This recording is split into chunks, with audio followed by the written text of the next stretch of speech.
In history textbooks, Abraham Lincoln is remembered as the man who steered America through the Civil War and forever abolished slavery. His image, tall, solemn, with the black stovepipe hat and the steady gaze, has long since become a symbol, frozen in bronze and marble. But in the archives of the National Library, there are documents never woven into the official biographies. They describe Lincoln differently, not only as a president, but as a witness, and perhaps even a participant, in events that defy explanation. The trail begins in 1827, when a 15-year-old Lincoln was working at a steam-powered mill in Illinois. That year, according to the diary of a neighboring farmer, the dense woods beyond the mill hosted a gathering of people speaking in a language I could not place, each wearing an identical silver medallion.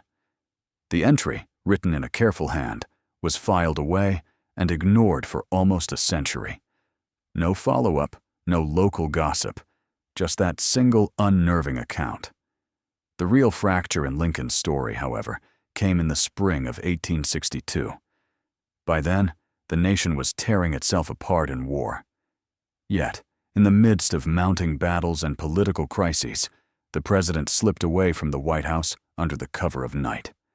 He left the day-to-day governance to his aides and traveled north, unannounced, to the small Pennsylvania town of Gettysburg, more than a year before it became etched into history by his famous address. Residents later swore they saw him after midnight, walking with 3 men in long black overcoats. None of these companions were recognized as members of his cabinet or military staff. They led Lincoln along a deserted rail spur toward an old storage warehouse that had been shuttered for years.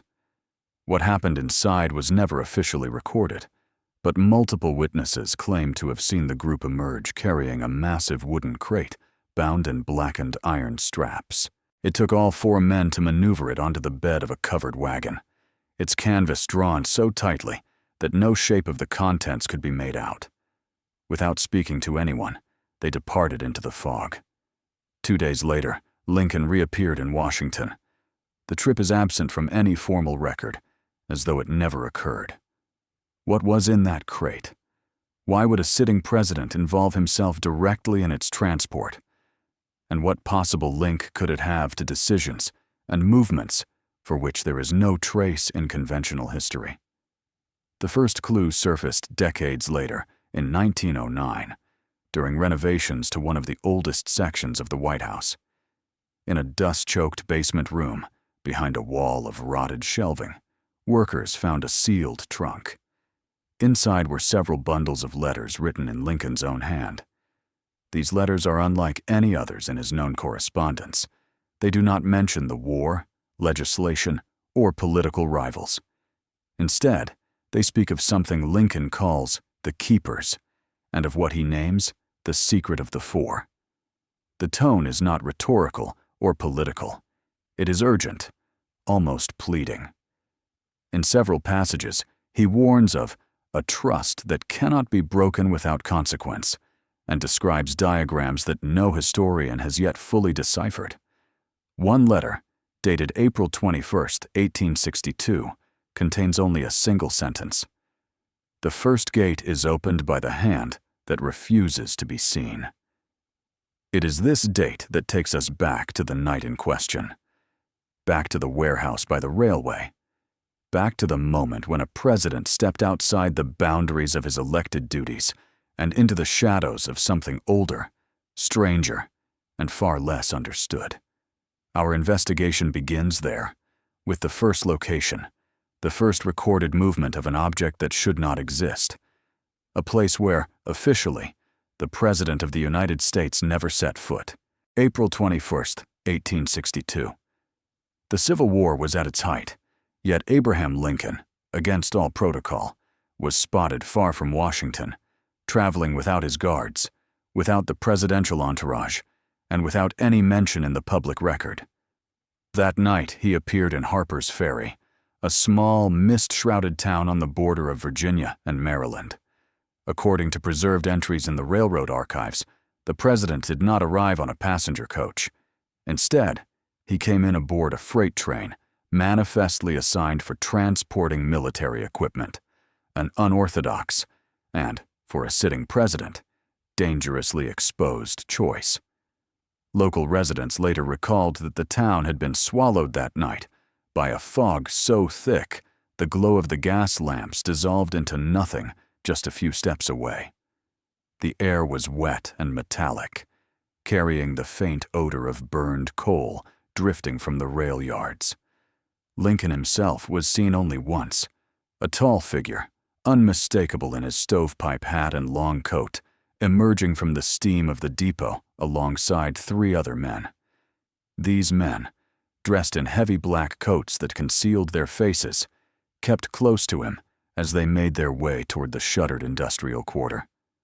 One witness, George Milton, a night porter at the station, recorded an odd detail in his personal diary.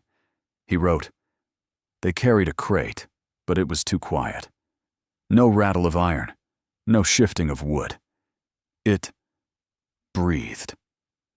From this point forward, the night splinters into scattered fragments of testimony.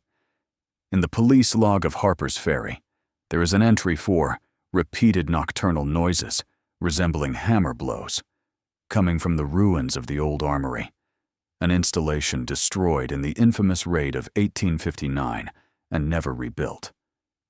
Another notation in the same book references an unknown shipment loaded onto horse-drawn wagons and driven west toward the shadowed ridges of the Blue Ridge Mountains. No manifest, no description, just a single word underlined twice: urgent. What happened in those hours is unknown. By the time dawn came, the fog had thinned, the streets were empty, and there was no sign the president had ever been there. But exactly 1 week later, Lincoln convened a closed-door meeting in the White House. No aides, no generals, just 4 men whose names remain redacted in every surviving document. Records in the National Archives confirm only the duration: nearly 12 continuous hours behind locked doors. And when those doors finally opened, 3 sealed caravans departed Washington at once, each heading in a different direction across the United States. Their destinations were unlisted, their contents unrecorded. Why would the President of the United States gamble his safety, traveling deep into contested territory in wartime, to personally oversee the movement of a mysterious crate? Why were all records of his travel in those days erased from official journals? And who were the 4 men with whom he held that marathon meeting? The first trace of an answer lies not in Washington, but in a set of military dispatches from the archives of Jefferson County. Files that survived purely by accident, misfiled in a box of agricultural reports. In them is a cryptic reference to one of the caravans and its final stop, a location tied to the oldest mine in Virginia. That mine, according to local folklore, yielded more than just ore. Old miners' tales speak of stone that sings when struck, and of tunnels that were bricked over, not because they collapsed, but because something deeper was found, a vein of material that the earth itself seemed reluctant to give up. It is toward that mine that we must now follow Lincoln's trail, knowing only that whatever came out of Harper's Ferry on that fog-drenched night was not simply cargo, but something worth hiding across centuries. The old Chester mine, tucked deep in the folds of the Blue Ridge Mountains, was officially abandoned in 1834. The reason entered into the public record was straightforward, at least on paper: a catastrophic cave-in that claimed the lives of 5 miners. The mine was sealed, its equipment sold off, and the incident quietly folded into the long list of industrial accidents of the era. But buried in the archives of the Virginia Mining Bureau lies a detail that has never made its way into history textbooks. Exactly 1 month before the fatal collapse, every single sample of ore extracted from Old Chester was confiscated by military officers. The crates were loaded under armed guard onto wagons, and whatever their destination was, it was not recorded. The trail ends in a single word written across the final ledger: secured. Almost 30 years later, In April of 1862, Old Chester stirred again. Armed detachments, uniforms without insignia, were seen moving through the forested ridges surrounding the old works. Witnesses from nearby farms claimed they pitched canvas tents near the abandoned adits and began unloading supply crates.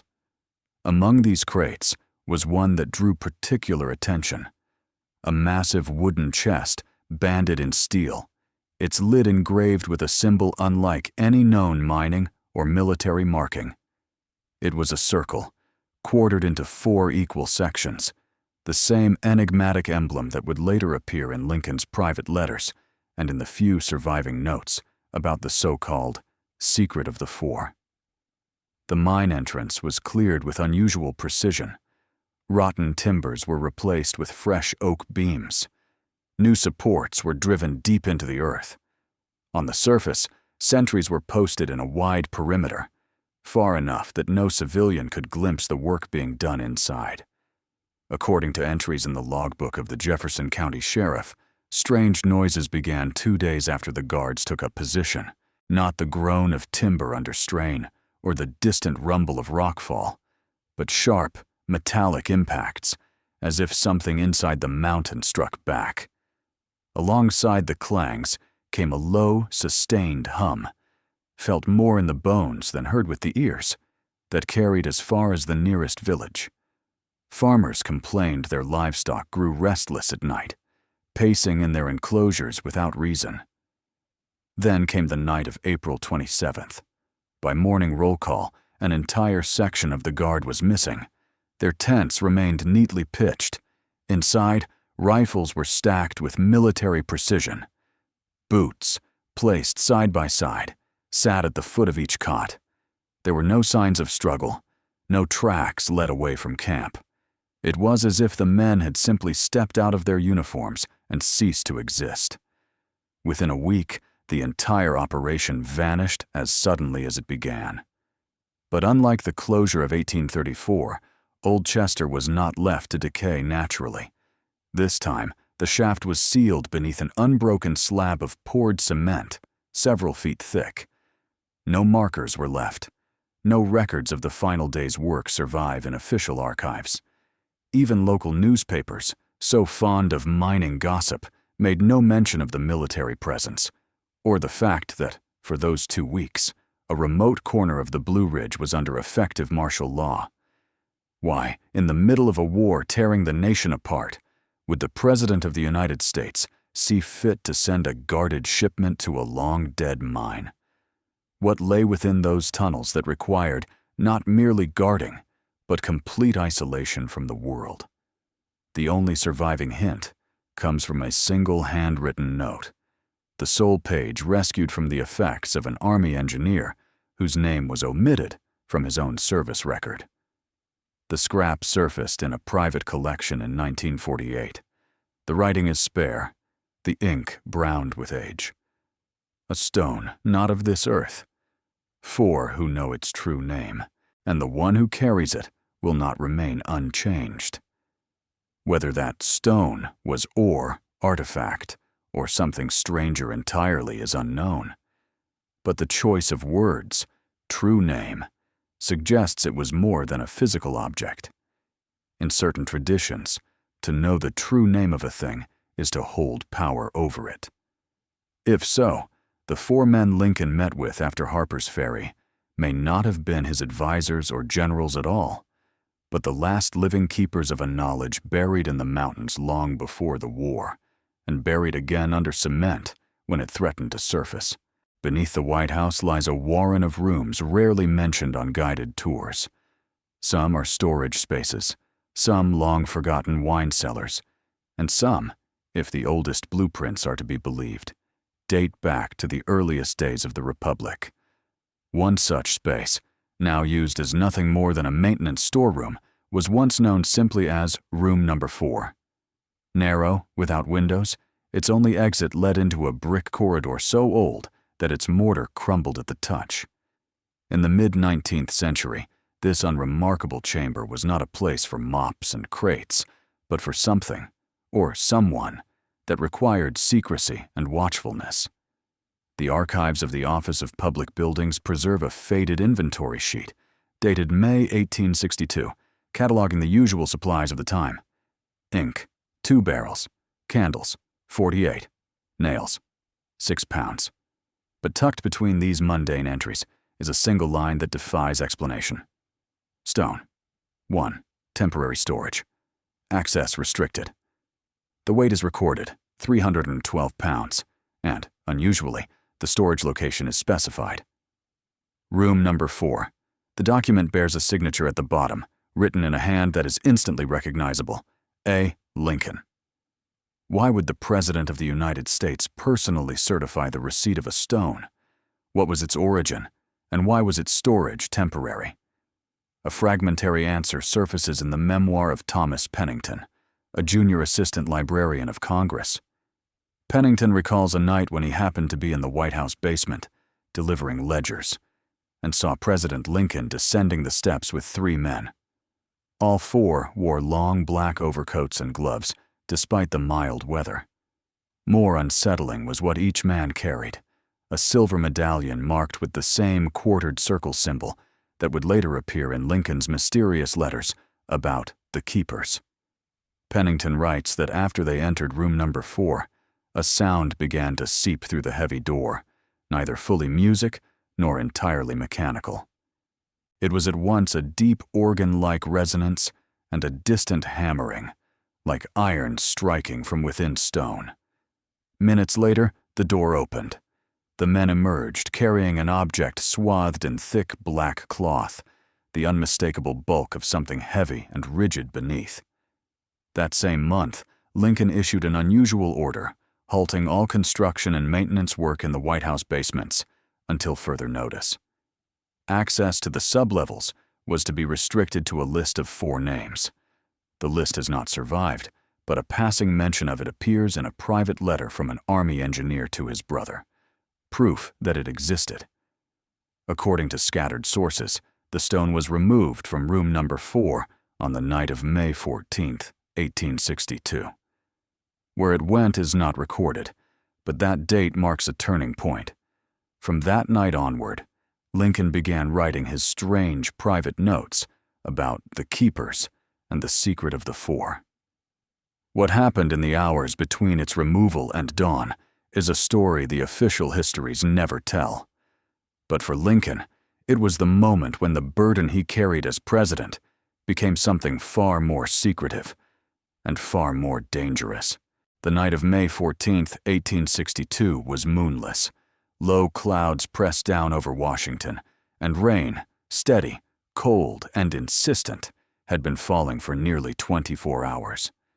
Above ground, the White House was silent. Hallways were dark, offices empty, and the faint smell of damp spring air seeped in through cracks in the old window frames. But in the basements beneath, according to the rare witnesses who later dared to speak, there was movement, purposeful, urgent, and hidden from all but a handful of eyes. Shortly after 11 o'clock, a covered carriage rolled through the east gate. It was drawn by 2 black stallions draped in thick rain cloaks, an old military trick meant to conceal identifying marks.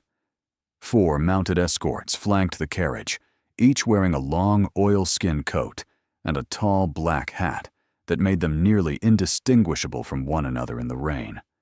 The carriage did not stop at the main entrance. Instead, it circled to a narrow side passage leading directly to the service doors of the basement.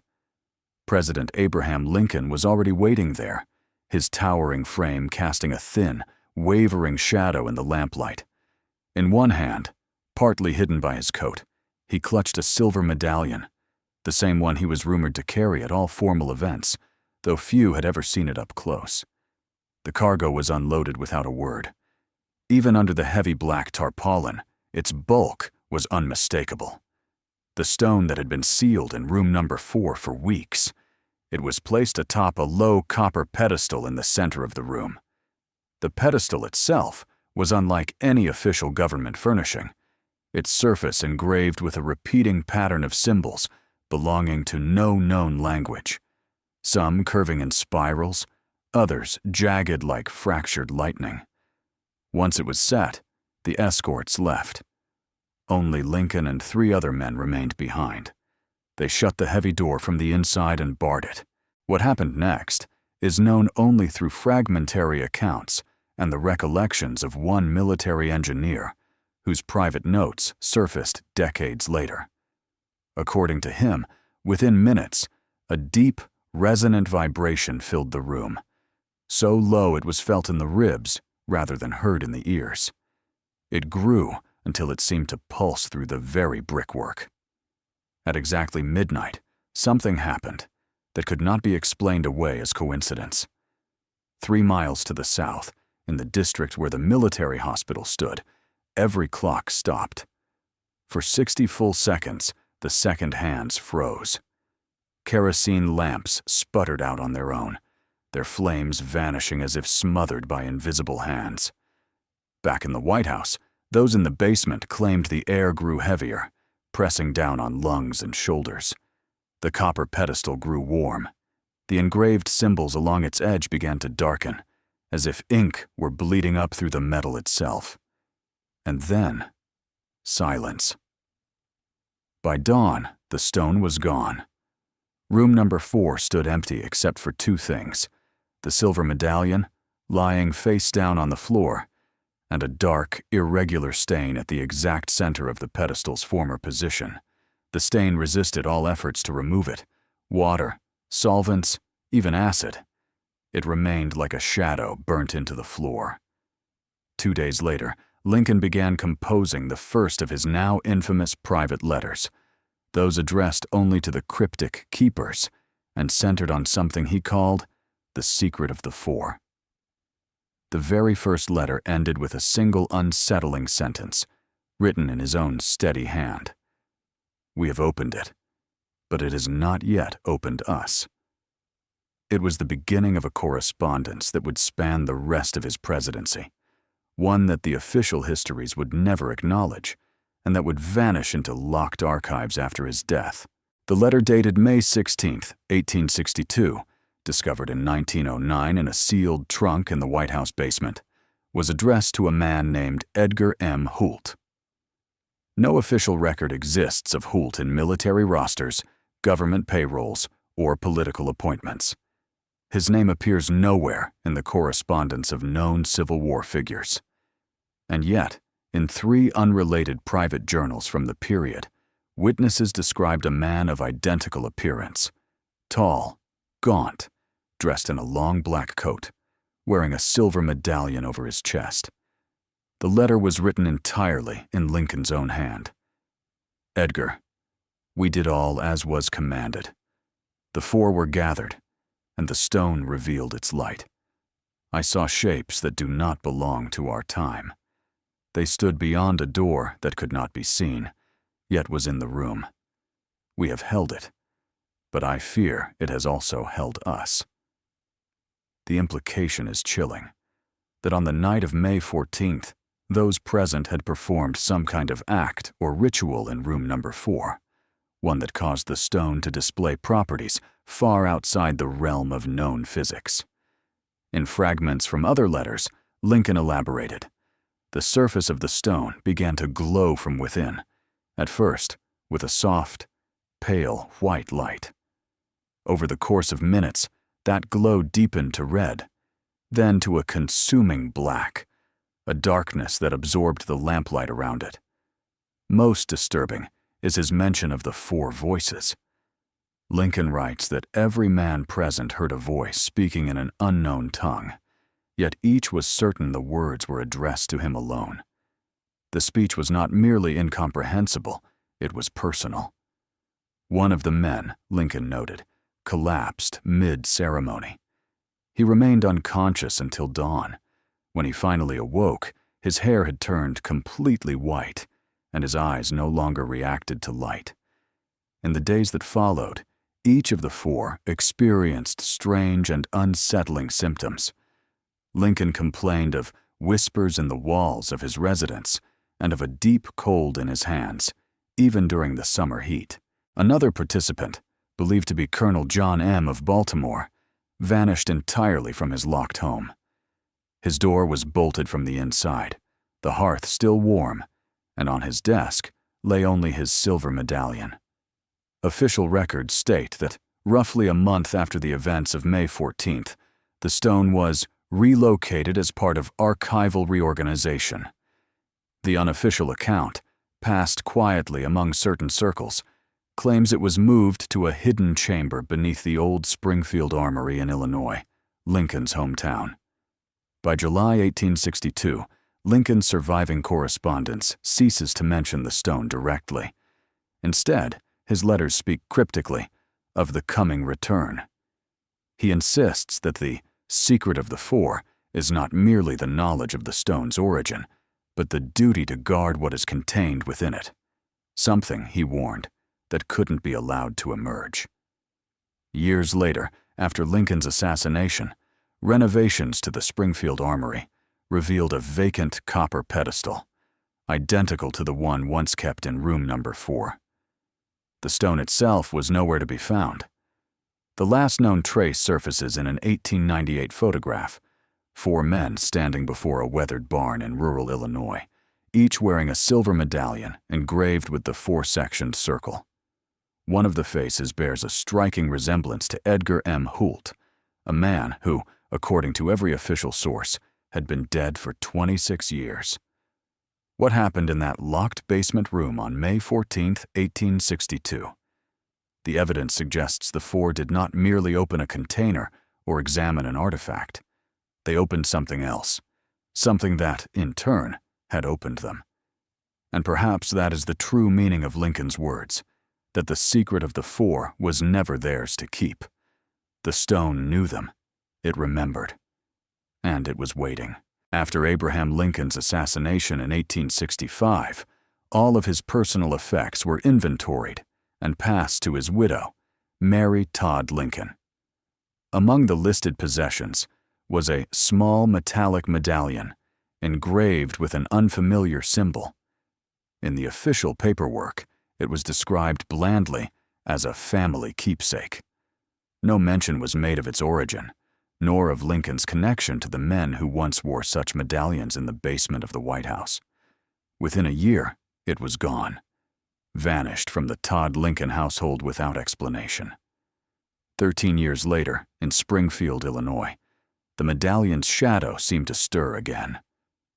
On the night of November 4, 1878, a local farmer reported seeing an unnatural light flickering inside the weathered barn that now stood on the grounds of the former Springfield Armory. Curiosity pulled him closer.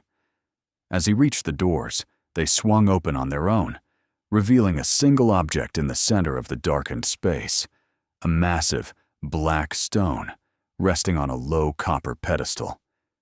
The farmer later wrote in his diary that the stone's surface rose and fell as though it breathed. In the faint glow, he caught a glimpse of his own reflection, but the eyes in that reflection were not his own. 2 days later, the farmer vanished. His bed was unmade, the hearth still warm, and on his kitchen table lay only a few hurried notes describing the 4 who came in the night. His disappearance was never formally investigated. By the end of the 19th century, direct sightings of the stone had grown rare. Yet strange patterns began to emerge. In several families tied by blood or marriage to Lincoln's inner circle, children were born with the same unusual traits: unnaturally pale skin, pale irises, and faint scar-like marks across their palms. Some of these children grew into adulthood, only to vanish themselves, often leaving behind nothing but a single silver medallion. In 1901, during renovations on a private residence in rural Illinois, workers broke through a false wall and discovered a small wooden box. Inside was a sepia-toned photograph of Lincoln.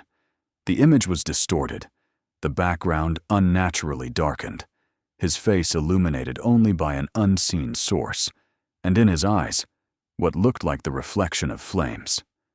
On the back, scrawled in faded ink, were the words, "The secret does not die. It waits." This phrase has since become the rallying point for modern researchers who claim that the stone, and those sworn to guard it, still exist. If the old accounts are true, the guardians return every few generations, not by choice, but by some binding force, to finish what was begun in that basement room on May 14, 1862. 1921, Springfield, Illinois. The city was preparing to mark the 50th anniversary of Abraham Lincoln's death. The central square was draped in flags and portraits, speeches were planned, bands rehearsed. But away from the festivities, in the older part of town, something happened that no newspaper ever mentioned. According to sealed Springfield police records, sometime between the night of April 18th and the early hours of April 19th, an alarm was triggered in the basement of a building constructed on the site of the former Springfield Armory. When officers arrived, they found the door smashed open and the room inside completely empty, except for a massive copper pedestal coated in decades of dust. Resting on the pedestal was a single fresh white glove. Beside it, a handprint pressed deep into the metal, as though it had been soft when touched. Along the edge of the pedestal, someone had scratched a now familiar emblem, a circle divided into 4 sectors. The police inventory noted one more detail. On the floor near the pedestal lay a torn scrap of paper. Scrawled in black ink were the words, "The 4 have returned." The handwriting, when compared years later, matched that of Abraham Lincoln, despite the fact that nearly 6 decades had passed since his death. Rumors swept the city. Some residents swore they'd seen figures in long black coats moving in perfect unison through the streets that night, as if following a route memorized long ago. Within weeks, disappearances began in the outskirts of Springfield. 3 people vanished without a trace, each last seen near an old barn built on the foundation of the former armory. A photograph of one of the missing later surfaced in a private collection. In the blurred background stood a dark, monolithic shape in the corner of a room, its outline too distinctive to be mistaken for anything else. This event leads directly to the next link in the chain, the archives of the Federal Bureau of Investigation. In the 1930s, for reasons never explained to the public, the Bureau began quietly collecting reports on what they called the Springfield artifact. It is in those files that we find the last official reference to the stone, before it vanished from the record entirely for the rest of the 20th century. Early 1933, Chicago, Illinois. According to internal FBI files, a new operation was quietly opened under the title Project Springfield. Its official mandate: to investigate rumors of a relic of national significance. But in the agent's informal notes, another name appears over and over: Case 4. The first step was a complete seizure of Springfield's municipal records connected to the old armory and anything built on its foundations afterward. Witnesses to the events of 1921 were brought in for questioning. Most later claimed that their interrogators weren't ordinary agents at all, but men without faces, men who wore dark glasses indoors, spoke in short, perfectly measured phrases, and never referred to each other by name. One report describes agents entering the basement of the barn built over the armory site and finding a metal container, its exterior sealed with a thick coating of lead. It was opened on the spot. The documents are silent on what was inside, but in the very next paragraph, there is mention of an unexplained heat surge and the immediate evacuation of the entire building. From that moment on, the Springfield investigation was moved to a special classification level. Every file, photograph, and witness statement collected under Project Springfield was transferred to Washington. Yet in 1941, during a massive internal audit of FBI archives, it was discovered that the entire Case 4 dossier had vanished. Only one document survived, a single, half-burned sheet. The legible lines read, "Must remain 4. If one leaves the circle, another will appear. The stone is never alone. Agents who had worked the case soon became linked to a series of strange and violent incidents. A car accident on a clear road, a fire that gutted an apartment in minutes, and the unexplained disappearance of one operative from his locked hotel room. Within the Bureau, an unspoken rule took hold. Case 4 was not to be discussed, not even in whispers. The last recorded trace of the project appears in 1947. In the deserts of New Mexico, multiple witnesses reported seeing individuals wearing silver medallions identical to those recovered in Springfield decades earlier. No official statement followed. No follow-up investigation is on record.